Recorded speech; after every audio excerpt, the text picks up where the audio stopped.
পশু কল্যাণে বড় পদক্ষেপ নিচ্ছে রাজ্য সরকার। রামপুর পঞ্চায়েতে সচেতনতা কর্মশালা ঘিরে ইতিবাচক বার্তা। পশু কল্যাণ ও মানবিক মূল্যবোধ সম্পর্কে সাধারণ মানুষের মধ্যে আরও সচেতনতা বাড়াতে উদ্যোগী হল পশ্চিমবঙ্গ সরকার। সম্প্রতি রাজ্য সরকারের স্বরাষ্ট্র ও পার্বত্য বিষয়ক বিভাগের তরফে জারি হওয়া বিশেষ বিজ্ঞপ্তিকে সামনে রেখেই রায়গঞ্জের রামপুর পঞ্চায়েত সভাকক্ষে অনুষ্ঠিত হল এক সচেতনতা কর্মশালা। এই কর্মশালায় উপস্থিত ছিলেন রায়গঞ্জ থানার আধিকারিক, প্রশাসনিক কর্তা, রায়গঞ্জ পঞ্চায়েত সমিতির বিরোধী দলনেতা মলয় সরকার, বিশিষ্ট সমাজসেবী উত্তম চ্যাটার্জি, পঞ্চায়েত প্রধানের প্রতিনিধি সহ গ্রাম পঞ্চায়েতের অন্যান্য প্রতিনিধিরা। অনুষ্ঠানের মূল উদ্দেশ্য ছিল পশ্চিমবঙ্গ পশু হত্যা নিয়ন্ত্রণ আইন 1950 সম্পর্কে সাধারণ মানুষকে অবহিত করা এবং পশুদের প্রতি মানবিক আচরণের গুরুত্ব তুলে ধরা। সরকারি নির্দেশিকায় পশুর স্বাস্থ্য, নিরাপত্তা ও সুরক্ষার বিষয়ে বিশেষ গুরুত্ব দেওয়া হয়েছে বলেই জানা গিয়েছে। ধর্মীয় ও সামাজিক অনুষ্ঠানে পশু ব্যবহারের ক্ষেত্রেও নির্দিষ্ট নিয়ম মেনে চলার আহ্বান জানানো হয়।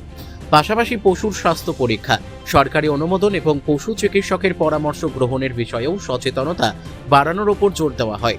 রায়গঞ্জ পঞ্চায়েত সমিতির বিরোধী দলনেতা মলয় সরকার বলেন, সমাজে শুধু মানুষ নয়, পশুদের প্রতিও সহানুভূতিশীল মনোভাব গড়ে তোলা খুবই জরুরি। সরকারের এই উদ্যোগ সাধারণ মানুষের মধ্যে আইন ও মানবিক মূল্যবোধ সম্পর্কে আরও সচেতনতা বাড়াবে বলেই আমি মনে করি। ইতিমধ্যেই পশুপ্রেমী সংগঠনগুলিও সরকারের এই উদ্যোগকে স্বাগত জানাতে শুরু করেছে। মানবিক সমাজ গঠন ও আইনি শৃঙ্খলা বজায় রাখতে রাজ্য সরকারের এই উদ্যোগকে গুরুত্বপূর্ণ বলেই মনে করছে সচেতন মহল।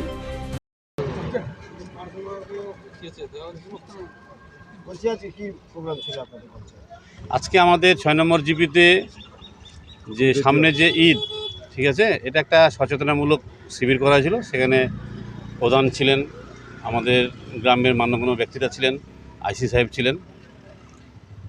যে সামনে যে ঈদ, সেই ঈদের সচেতনামূলক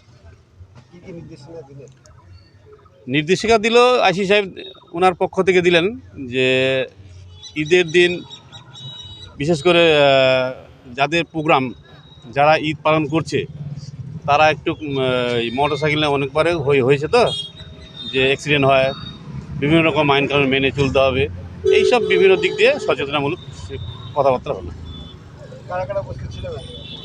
আইসি সাহেব ছিলেন, রায়গঞ্জ থানার আইসি সাহেব ছিলেন, আমাদের এখানকার মণ্ডল সভাপতি ছিলেন, প্রধান সাহেব ছিলেন, আমাদের গ্রাম পঞ্চায়েতের মেম্বারগণ ছিলেন এবং ইমামরা ছিলেন।